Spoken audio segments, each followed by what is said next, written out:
Hello everyone, কেমন আছো তোমরা সবাই? আশা করছি খুব ভালো আছো। আমিও ভালো আছি। তো আজকের ব্লগটা আমি সকাল থেকে শুরু করছি। তো তোমরা দেখতেই থাকো এখন আমি কি করব।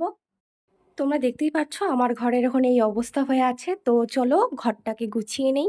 তো তোমরা সাথে থেকো আমার। আমার কিন্তু দিনের শুরুটা ঘুম থেকে ওঠার পর এই বিছানা গোছানো দিয়েই শুরু হয়। এখন দেখছো আমি বিছানাটা সুন্দরভাবে গুছিয়ে নিচ্ছি। আর আমার না বিছানা অগোছালো দেখতে একদমই ভালো লাগে না। আমার না কেন জানি না এটা মনে হয় যে আমাকে যদি কেউ বলে যে তুই সারাদিন খাবি না, আমি তাও রাজি। কিন্তু এই বিছানা যদি আমার একদম মানে কি বলি অগোছালো থাকে, আমার একদম পুরো মাথা ব্যথা উঠে যায়। আচ্ছা, তোমাদের মধ্যেও কি এরকম হয়? যদি হয়ে থাকে তো কমেন্টে জানিও। তোমাদের মনে হয়তো এই কোশ্চেনটা আসতেই পারে যে তোমরা মেঝেতে বিছানা করে কেন শো, বিছানায় কেন নয়? তো বলতে গেলে আমরা যেখানে যেখানে থাকি আর কি, সেখানে আর কি যারা যারা ভাড়া থাকে তাদের মধ্যে ম্যাক্সিমাম লোক না এই মেঝেতেই বিছনা পেতে শোয়। তো আমার হাজব্যান্ড যেহেতু আগে থেকে এইভাবে থাকতো মেঝেতে বিছানা করে, তাই আমিও আর কি বলেছি যে বিছানা কেনার দরকার নেই, মেঝেতেই শোবো। তোমরা দেখতেই পাচ্ছ আমার কিন্তু বিছানা গোছা কমপ্লিট হয়ে গেছে। এখন আমি ঘরটা ঝাড়ু দিয়ে নিচ্ছি। তোমাদের এই বেড কাভারটা কেমন লাগছে? কি বলো তো, এই বেড কাভারটা না আমি আমার বিয়েতে গিফট পেয়েছি। আমার এই বেড কাভারের কালারটা খুবই ভালো লাগে আমার। তো দেখো, আমরা তো বাড়িতে থাকি না, ভাড়া বাড়িতে থাকি। তো বলতে গেলে এই রুমটাই হচ্ছে আমার বাড়ি এখন। আর এই রুমের ভেতরেই আমার সমস্ত কাজ, বাইরে বলতে গেলে কোনো কাজ নেই। তো এই রুমের ভিতরে আমি যেসব সংসারের কাজকর্মগুলো করি সেটাই একটু একটু করে তোমাদের সঙ্গে আমি শেয়ার করব। আমার কিন্তু ঘর ঝাড়ু দেওয়া এবং বিছানা পরিষ্কার করা কমপ্লিট। তো চলো এবার আমার রুমটা কেমন লাগছে তোমাদের দেখাই। তো আমার রুমটা কিন্তু খুবই সিম্পল, সেরকমভাবে কোনো কিছু কেনা হয়নি। এই সিম্পলের মধ্যে যতটুকু সাজিয়ে গুছিয়ে রাখা যায় ওটাই তোমাদের দেখাচ্ছি। আশা করি ভালো লাগবে। এখন আমি রান্নাঘরটা পরিষ্কার করব। আসলে কি বলো তো, আমি রাতের বাসি বাসন আর কি রাতেই ধুয়ে ফেলি, সকালের জন্য রাখি না। রান্নাঘরের এই অবস্থা তার কারণ একটু আগেই আমার হাজব্যান্ড খেয়ে দিয়ে অফিসে গেল। রান্নাঘরে ছেলে মানুষ ঢুকলে তো জানোই রান্নাঘরের অবস্থা কী করে রাখবে। তো ওটাই হয়েছে আমার রান্নাঘরের অবস্থা। এখন আমি সেগুলোই পরিষ্কার করছি আর কি। রান্নাঘর অপরিষ্কার দেখতে না আমার একদমই ভালো লাগে না। শুধু রান্নাঘর কেন, যে কোনো জিনিস অপরিষ্কার দেখলে না আমার কেন জানি না কীরকম যেন ওটা হয় আর কি। শুধু মনের মধ্যে এটাই আর কি চলতে থাকে, কখন আমি জিনিসটাকে পরিষ্কার করব। তোমাদেরও কি এরকম হয় আমার মতো? যেহেতু একটু পরে আমি রান্না বসাবো, তো ওভেনটা ভালো করে আমি মুছে নিচ্ছি। সরি, অ্যাকচুয়ালি ওটা আর কি ওভেন নয়, ওটা আর কি ইন্ডাকশন। আর আমি কিন্তু রান্না বসানোর আগেই ওভেন বলো ইন্ডাকশন বলো আগে একটু মুছে নেই, যতই পরিষ্কার করা থাক। আর এই কাজটা আমার শাশুড়ি মায়ের কাছ থেকে শেখা বলতে পারো। আর একটা কথা কি বলো তো, যখন আমরা আর কি বিয়ের আগে আর কি মেয়ে থাকি তখন কিন্তু বাবার বাড়িতে অতটা কাজ করি না, মানে করলেও খুবই সামান্য। তাই বাবার বাড়িতেও এত কিছু কাজ আমাদের শেখা হয়ে উঠতো না। ওই যে একটা আছে না আলসেমি করতাম আর কি। শ্বশুর বাড়িতে তো ওটা আর মানবে না, না ওটা তো করতেই হবে, আর করতে হবে কি, করতে লাগবেই ওটা। তাই আমাদের ম্যাক্সিমাম কাজ কিন্তু আমাদের শাশুড়ি মায়ের কাছ থেকে শেখা হয়। কি কথাটা ঠিক বললাম তো? আমি এখন বেসিনটা ভালো করে ধুয়ে নিচ্ছি, যেহেতু একটু পরে আমি পুজোর বাসন মাজবো আর কি। তোমাদের আমি আগের ভিডিওতে বলেছি যে ভাড়া বাড়িতে সেরকম আলাদা আলাদা কোনো জলের ইয়ে থাকে না আর কি। তো এটাই হলো আমার ছোট্ট রান্নাঘর। তো কেমন লাগছে তোমাদের জানিও। আমার কিন্তু বাসি কাজ কমপ্লিট। এখন আমি যাব স্নান করতে। তাহলে তোমাদের সঙ্গে কিছুক্ষণ পর দেখা হচ্ছে।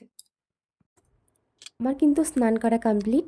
তো এখন আমি এসেছি সিঁদুর পরার জন্য আর কি। তো সিঁদুর পরার আগে আমি একটু ক্রিম টিম নিয়ে নিচ্ছি। তোমাদের আগেই বলেছি যে ক্রিম যদি আমি না দিই তো আমার মুখটা কীরকম যেন ওটা হয়ে যায়, ঠিক ভালো লাগে না। বিয়ের পরে অনেক মেয়েকেই দেখবে যে সংসারে কাজ করতে করতে নিজের স্কিনের কেয়ার নেওয়া ভুলে যায়, এটা কিন্তু একদমই ঠিক না। যতই হোক সংসারে কাজকর্ম করার পাশাপাশি তোমাদের নিজের স্কিনের কেয়ার নেওয়াটাও তোমাদের দায়িত্বের মধ্যেই পড়ে, আমার যেটা মনে হয় আর কি। আমি কিন্তু আমার স্কিনের যত্ন নিতে একদমই ভুলি না, সে সকাল হোক, দুপুর হোক কিংবা রাত হোক, আমার যখন আমি টাইম পাবো আমি করে নিই। এখন আমি দিচ্ছি সিঁদুর।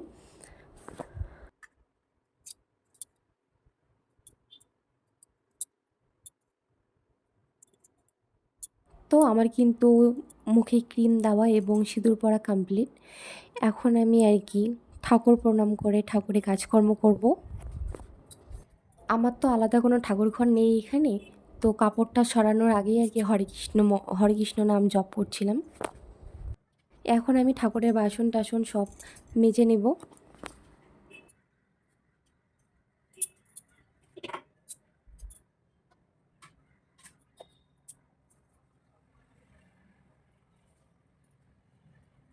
আমার বাসন মাজা কমপ্লিট।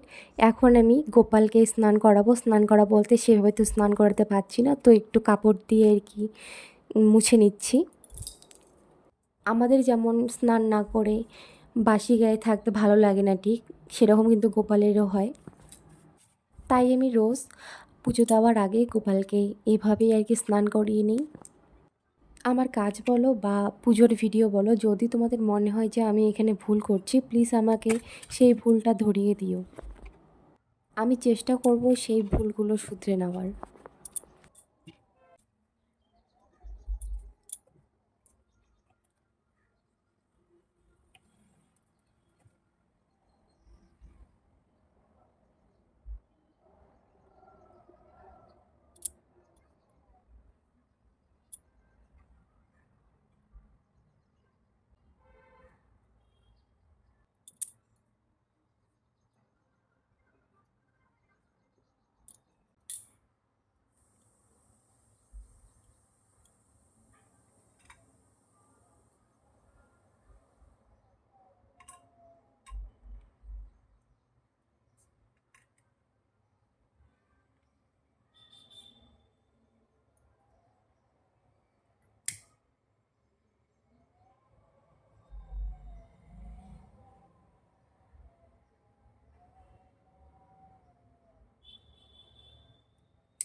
আমার কিন্তু প্রায় পুজো দেওয়া কমপ্লিট। তো এখন আমি যাব আর কি তুলসী তলায় তুলসী গাছে জল দিতে।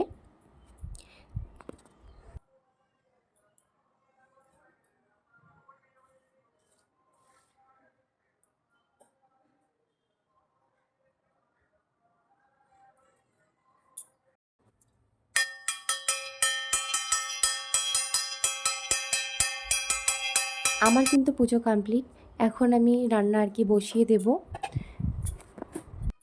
মাছ তো আগেরই আনা ছিল, তো এখন ভাবছি যে ঝিঙে আলু দিয়ে মাছের ঝোল করব। তাই মাছটাকে আগে হলুদ লবণ তেল দিয়ে ম্যারিনেট করে রাখছি। আমি কি করি বলো তো, মাছ আনার পর না একদম ভেজে রাখি না সবগুলোই, এমনি জল দিয়ে ধুয়ে রাখি। যখন যেদিন করে আমি রান্না করব সেদিন করে নিয়ে নিয়ে রান্না করি আর কি। কড়াইটা আমি বসিয়ে দিলাম গরম হওয়ার জন্য। গরম হয়ে গেলে আমি মাছটা আগে ভেজে নেব। তোমাদের বাড়িতে আজকে কী কী রান্না হয়েছে তা কমেন্টে জানিও।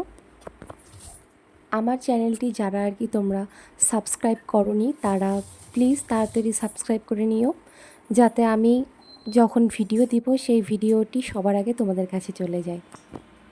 আর হ্যাঁ, পাশে থাকা বেল বাটনটি প্রেস করে রেখে দিও, যাতে আমি যখন তোমাদের ভিডিও দেব সেই ভিডিওটির নোটিফিকেশান তোমাদের কাছে পৌঁছয়। আর আমার ভিডিও ভালো লাগলে লাইক কমেন্ট করতে ভুলো না কিন্তু। লাইক কমেন্ট করলে কি ভিডিও করার একটা এনার্জি পাই আর কি। তো তোমাদের সঙ্গে গল্প করতে করতে কিন্তু আমার দিকে কড়াই গরম করা হয়ে গেছে। তো এখন আমি তেল দিয়ে দেব। যেহেতু আলু ঝিঙে দিয়ে মাছের ঝোল করব, তো এখন আমি সেই সবজিগুলো কেটে নেব।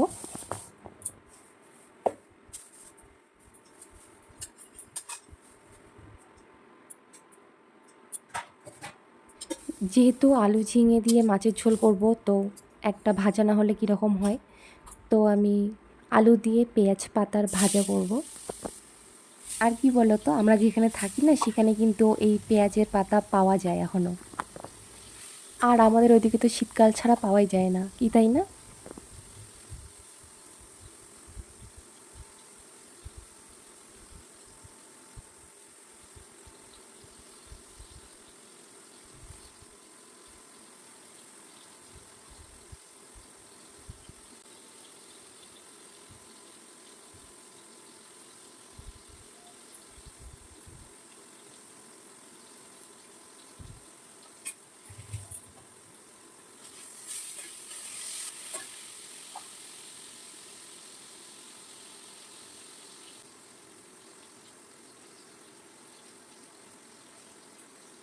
তোমরা কে কে আলু ঝিঙে দিয়ে মাছের ঝোলের রেসিপি দেখতে চাও কমেন্ট করো, আমি আলাদা কোনো ভিডিওতে সেই রেসিপিটা দেখিয়ে দেব।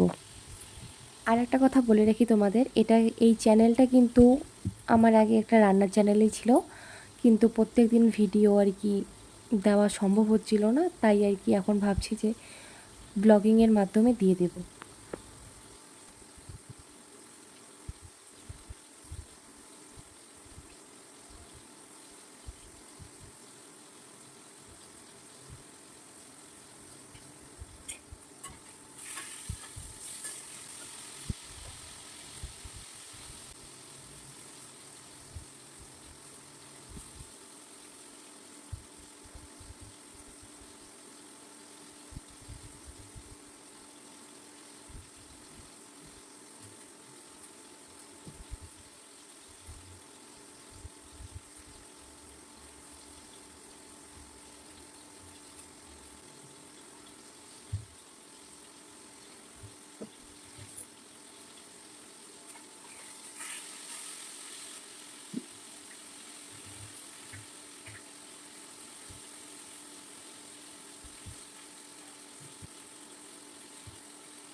তো আমার রান্নার পাশাপাশি মনে পড়লো যে আমার জামা কাপড় এখনও কাচা বাকি আছে, তো কেচে এখন সেগুলোই শুকোতে দিচ্ছি রোদে।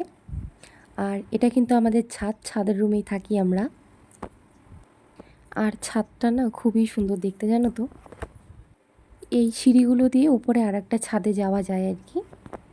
তো এই গাছগুলো যে দেখছো, এই গাছগুলো কিন্তু আমাদেরই। পাশে যে জামা কাপড়গুলো দেখছো ওগুলো অন্য ভাড়াটিয়ার আর কি। তো ওগুলো শুকিয়ে গেছে জন্য ওগুলো ওদিকে চাপিয়ে আমারগুলো দিয়ে দিলাম আর কি। আর এদিকে জানো তো সারাক্ষণ হাওয়া শুধু বইতেই থাকে, দারুণ লাগে হাওয়াটা আমার। আমার কিন্তু রান্না কমপ্লিট। তো চলো কি কি রান্না করলাম তোমাদের দেখাই। তো এই হচ্ছে আজকের আমাদের মেনু। কেমন হয়েছে জানিও। দেখা হচ্ছে পরের কোনো ব্লগে।